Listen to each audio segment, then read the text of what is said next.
What's up, YouTube? So before we get started with this video, on First Take, they're going to be talking about how Stephen A. Smith absolutely tears up LeBron James for his terrible performance against the LA Clippers. So let's see what they have to say about that.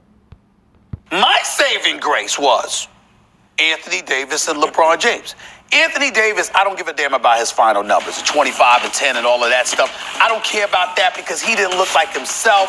But I know and I firmly believe as the season progresses, give him a little time. He'll be fine. So Anthony Davis didn't do terrible. What, it was like 25, 10, and 5, I think. So that wasn't terrible. But at the very least, we know he did better than the guy that called himself the GOAT. So let's continue. I cannot emphasize enough how disappointed I was in LeBron James for several reasons. Number one, give him credit first. He stepped up defensively. LeBron James was great defensively last night. He made a lot of great plays. He really, really did. And I give him credit for that. Offensively, he was atrocious. I don't give a damn what anybody says. 18 points, doesn't matter. He went at Kawhi Leonard early. When Kawhi got hot and hit 7 straight, you could have put an APB out for LeBron. We couldn't find him. All he seemed content on doing outside of the breakaway dunk, okay? All he seemed content on doing was passing the ball to Anthony Davis. And that shows right there, that's not that killer instinct. That's a guy right there that doesn't want it. He doesn't want it right there. And that's been a common theme for LeBron James, especially when it comes down to crunch time. He doesn't want to take the final shot. He's not a clutch type player. And this is only game 1. He's already deferring to Anthony Davis. That's a problem. Also, what Stephen A. Smith was referring to is that, so basically LeBron James is reaffirming that he's not a two-way player. It's either going to be one or the other. Either he's going to play defense hard and not hard on offense, or he's going to play offense hard and not on defense. And last night he showed that he's going to play defense hard and lack on offense, which is why Kawhi Leonard beat him up, because Kawhi Leonard is going full speed on either side of the court. So let's continue. No aggression, no anything. No Vogel, whatever play system he's got in play, it was non-existent. So I was concerned about that. And I'll let you dissect the game, Max, but I want to point this out. I was so disappointed because you got to remember, coming into the game, we saw this New Balance commercial from Kawhi Leonard. And he's talking about, this is Kawhi town now. This is my town, okay? Unapologetic about it. Hasn't had much to say, but that spoke volumes. You got LeBron, hyped, intense. I'm courtside now. We're watching him as intense as ever, as if this were the finals. Get ready to play, screaming into the camera, let's go, let's go, let's go. And then the next thing you know, you can't find him. While this brother, Kawhi Leonard, is balling out. Clearly the best player on the court last night. LeBron James wasn't even a top 5 player on the court last night. Not last night.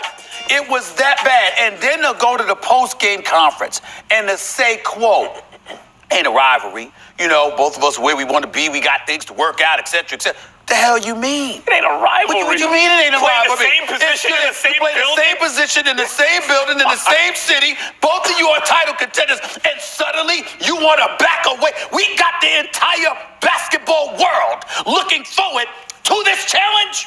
And this dude is going like this. I ain't no really match. Oh, really? Really? Well, I got news for you, LeBron. It is. Every time we see Kawhi in that building, we gonna turn around and look at you and go, what you gonna do? That's what we gonna do. Okay, all year long. And So what that refers to is that LeBron James doesn't want it. He just doesn't want it. Could you imagine Michael Jordan saying something like, oh, well, this isn't a rivalry? Every team that Michael Jordan's ever played against was a rival to the death. That's how Michael Jordan played the game. That's how Kobe Bryant played the game. Can you imagine Kobe Bryant saying, oh, it's not a rivalry against the Clippers? Are you kidding me? Any team, any person Kobe Bryant ever played against was a rivalry. And here LeBron James is so nonchalant saying, oh, it's not a rivalry. That shows right there that you do not have that killer instinct. You don't want it. I mean, that's not what I want to hear from a guy that's just his second year playing with the Lakers. He didn't make the playoffs last year. You just got beat up in game 1. And you're talking about you don't want this. This isn't a rivalry?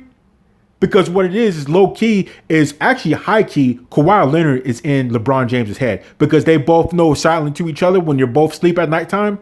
LeBron James is thinking about how Kawhi kicked his butt in the finals almost 10 years ago and got finals MVP off of it. Low key, LeBron James is asleep at nighttime thinking about how Kawhi Leonard won a championship last year and won Finals MVP, and now he's his crosstown rival, and he's going to have to go against him. LeBron James, you bet LeBron James is thinking about it, and you bet Kawhi Leonard is thinking about that at nighttime as he's sharpening his knives and getting ready to go to war and beat up LeBron James like he did in Game 1. So let's continue. Night, one superstar showed up, the other didn't. And I didn't see that coming, Max. Since he had played since April, I didn't see that His coming. father time is undefeated, brother. Listen, LeBron James, I tried to tell people, is in his 17th season.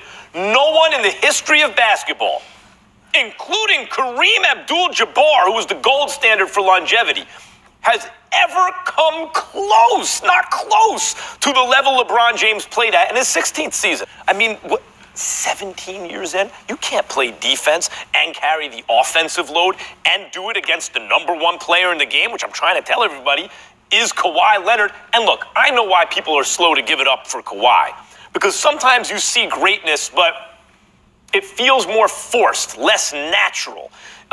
You could see Lendl beating McEnroe, or Larry Holmes beating Muhammad Ali, or Bruce Smith at a higher level than Lawrence Taylor when they met in Super Bowl 25. Knowing as great as the younger guys were, they weren't quite what those older guys were in their primes. I know Kawhi is in his prime now. He's not as great as LeBron was in LeBron's prime. But LeBron is not in his prime, and that is the point. Look what happened last night. He couldn't sustain both ends of the floor and remain efficient. Kawhi could. Now, by the way, Patrick Beverley has something to do with that. Saw Patrick Beverley in the locker room last night. It's like just another day at the office. He approaches it, Stephen A., like Charles Oakley used to say. Remember Charles Oakley used to talk about, I'm just like a farmer. You got to get up and go to work. And he went to work on LeBron. And even though LeBron was getting his early against Beverley, Beverley was making him expend energy. He can't do that both ends of the floor. But Kawhi can and remain crazy efficient. And by the way, what you saw here is what happened in the finals to LeBron when he played against Kawhi originally. And Kawhi was a puppy and LeBron was in his prime, but Kawhi got series MVP because of the defense he played on LeBron, and Kawhi's gotten better and better and better and is able to carry the team on both ends of the floor. Watch what happens, because I believe these two teams will meet in the Western Conference Finals eventually. LeBron will put up big numbers, but they will not be efficient. He will not be able to carry the day on the defensive end, and Kawhi's team will win. You still think they're going to meet? So I somewhat agree with Max. So I don't want to hear this garbage about, LeBron James is getting old and yada, yada. Like I said, this is only the first game of the season. His legs are as fresh as they're going to be. Everybody else is on the same page. Everybody else had 2 to 3 months off to heal, rest up, and, get your body back to going. So you can't talk about, he's so old now. It's not the middle of the season where his legs might have been starting to wear down. All right, this is only the first game. So his legs are as fresh as he's going to get, for one thing. And for two, how is Max going to talk about, Kawhi Leonard is not as good as LeBron James as he was when he was at his prime? That may be so, but guess what? Kawhi Leonard's working on his second championship, he's working on his third championship and working on his third Finals MVP. If he wins it this year, that means he will be right tied with LeBron James with Finals championships. Right tied. And he's in his prime. He's just entering his prime. He has a long way to go. So this is just a real crazy situation, and it's only going to get crazier. This is only the first game of the season, and we're having this conversation already. That's a problem. So let's continue. The Western Conference Finals? Let me say, first of all, it's just one game. So I'm not losing perspective on. Okay, Stephen A., it's just one game, but guess what? It's the only game, okay? It's the only game. And the Lakers were firing on all cylinders. They had AD, they had Dwight Howard, they had LeBron James. They had everything out there. They had everything. They gave the Clippers a full look, and they got beat up by Kawhi Leonard and company, and Paul George wasn't even playing. Paul George wasn't even dressed, and they still beat them by 10. That's a problem. It's only the first game, so you might not take a whole bunch of stock on it, but it's a good indicator of what's coming. Like I said, the Lakers were giving the Clippers a full look. They had all hands on deck. The Clippers only had Kawhi Leonard. No Paul George, and they still beat them. That's a problem. Again, it's only the first game, but it's time to start making some adjustments immediately. because either it's going to go up or it's going to go down. So let's continue. That front. I recognize the fact that it's one game, but here's what I'm trying to say to you. There's certain things that you have to pay attention to, and there's certain things that you can ignore. For example, you can't ignore the fact that the Clippers outscored the Lakers bench. The Clippers bench outscored the Lakers bench 60-19. You can't ignore that. You can't ignore the fact that Montrezl Harrell is monstrous. He's physical, he's tenacious, etc. And oh, by the way, what was he doing? He was going right at Anthony Davis and giving him problems from a physicality perspective, okay? Because Anthony Davis did not look that good, regardless of what the final numbers show. But here's where LeBron James resonates with me. The passivity, the lack of offensive aggression, Vogel, the lack of offensive innovation. I had guys raving before the game about Vogel. He holds guys accountable. He's very knowledgeable about the game. He obviously knows defense, et cetera, et cetera. And I respect the hell out of Frank Vogel. I really, really do. But he ain't Doc Rivers. It's not a knock against him. It's just Doc Rivers is the lead. It's not. Well, listen, when you're going up against a guy like Doc Rivers, particularly when you're buffered, because Sam Cassell is going to be a head coach in this game someday. The man knows basketball. Ty Lue deserves to be a head coach now. Okay, you think he knows a little something? Rex Kalamian, this man is brilliant. The man knows basketball, and Lawrence Frank is your president of basketball operations. This is a first-class organization that we're talking about with the Clippers here. But all I'm saying to you is this. Knowing that and knowing the people who know LeBron, and look, I still said to you when we talk about 35, I didn't know whether it was age or it was rust. But my point is, you haven't played since April. Miss your jump shots, miss layups, do things like that. I get it. But when you seem passive, let me say this about Kawhi.